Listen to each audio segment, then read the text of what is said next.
चाहती हूँ कि मुझे ऐसे प्रोग्राम का एक पार्ट बनाया गया जिसमें आके ये अवेयरनेस प्रोग्राम में मुझे भी कुछ चांस मिला कि मैं अपना कुछ पक्ष रख पाऊँ। और मैं बहुत धन्यवाद करती हूँ अनीता मैडम जी का। वैसे तो इनके साथ हमारे बिल्कुल फैमिली रिलेशंस हैं और बहुत प्यार है हम लोगों का, पर ये एक बहुत अच्छा अवेयरनेस प्रोग्राम है बच्चों के लिए तो है ही है। खासकर इसमें आई थिंक पेरेंट्स को ज़्यादा ज़रूरत है अवेयरनेस की, क्योंकि जब बच्चा पैदा होता है उसको नहीं पता होता उसने आगे जाके क्या करना है, क्या बनना है।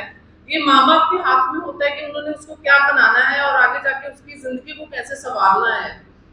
अब मैं अपनी एग्जांपल देना चाहूंगी। मेरी मतलब मेरा बर्थ एक बिजनेस फैमिली में हुआ था। मेरे फादर एक लैंडलॉर्ड है, बिजनेसमैन है, बहुत ही अच्छे। और हमारे घर में एक कल्चर था कि बस ठीक है बीए कराओ अच्छे हॉस्टल से, किसी कॉलेज से, चंडीगढ़ दिल्ली से, और फिर लड़की की शादी कर दो 22-23 साल की।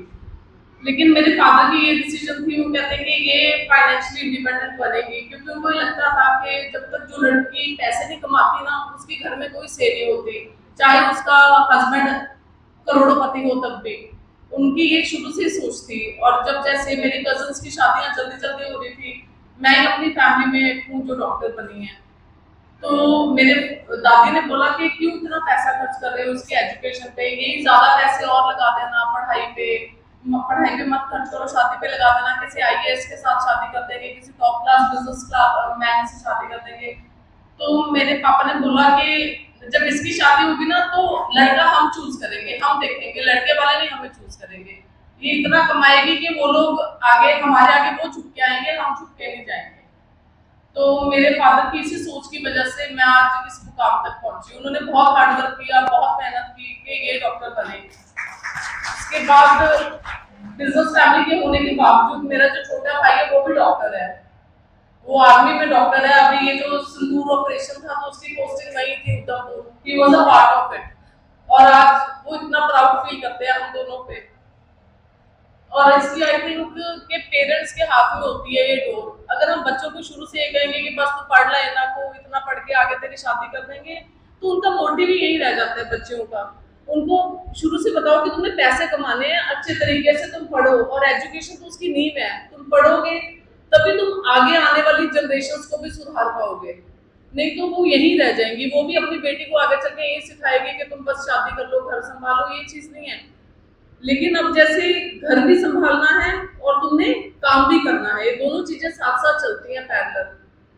अब वो टाइम नहीं आया अभी इस जनरेशन तक, हमारी जनरेशन तक के हस्बैंड्स भी उतना काम करें। अभी हम वो जनरेशन में हैं कि मैं बाहर का काम भी करती हूँ और घर का भी करती हूँ।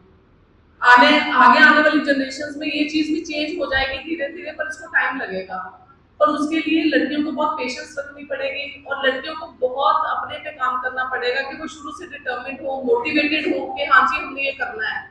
जब हम ये छोड़ देते हैं ना भी चल कोई गल नहीं, नलायक है यार, ब्याह कर दो, ये काम पेरेंट्स को भी नहीं करना चाहिए और बच्चों को भी मेहनत करनी चाहिए।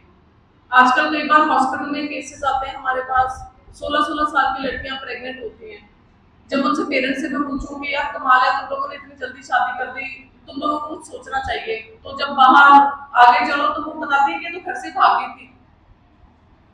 इसलिए लड़कियों को भी अपने माँ बाप की इज्जत रखनी आनी चाहिए। अगर वो तुम पे मेहनत कर रहे हैं तो तुम भी मेहनत करो आगे चल के। शादी तो देखो एक ऐसी चीज है, वो हो ही जानी होती है सबकी, ठीक है, कोई नहीं रहता बिना शादी के। जिसने शादी करनी होती है ना उसकी हो ही जाती है। वो 5 साल बाद हो जाएगी, पर 5 साल बाद तुम्हारे हाथ में कुछ हो तो होगा तो सही।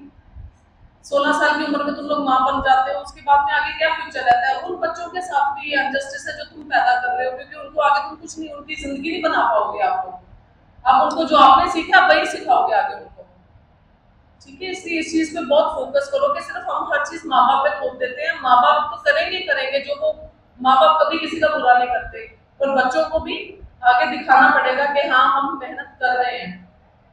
क्योंकि माँ बाप को तो आने आसपास वाले बहुत सारे लोग मिल जाएंगे जो कहेंगे रहने दे, दफा करो, इनको छोड़ो, शादी करके भेज दो, अगर आप उनको तंग करोगे। इसलिए माँ बाप का भरोसा रखो और वो तुम पे उससे ज्यादा भरोसा दिखाएंगे, और सब कुछ वैसे ही चलेगा जब जैसे तुम चाहोगे। अगर तुम पैसे कमाओगे तो, अगर जो लेडी पैसे नहीं कमाती उसके घर में कोई से नहीं है, जो घर में पैसे बराबर कमा के लेके आती है उसकी उतनी से होती है। इसलिए घर पे अगर तुम चाहते हो कि तुम्हारी बाप की वैल्यू हो तो तुम्हें नौकरी करनी पड़ेगी, तुम्हें काम करना पड़ेगा, पढ़ना, उसके लिए पढ़ना पड़ेगा। बिना पढ़ाई कुछ भी नहीं है। पढ़ाई तो एक बिल्कुल बेसिक चीज है। और अगर आजकल की लड़कियां पढ़ के कुछ बनेगी ना, तभी ये जो आने वाली लड़कियां हैं उनको बचा पाएंगी। अगर हम एक गलत एग्जाम्पल सेट कर देंगे एक घर में, तो आगे वाले आने वाले बच्चों पे भी वो कहेंगे की करना है लड़की पैदा करके, पहली वाली ने क्या किया। इसलिए खुद अच्छे बनो ताकि तुम आने वाली जनरेशन को भी तुम लोग सेव कर पाओ। और पढ़ना कोई मुश्किल काम नहीं है। ये सबसे आसान काम ये है, जब तुम नौकरी करोगे बड़े होगे तो तुम्हें लगेगा कि ये वाला टाइम भी बहुत अच्छा था। इससे खूब मेहनत करो, मन लगा के पढ़ो, कुछ बनो जिंदगी में, कोई अपना टारगेट रखो, कोई मोटिव रखो।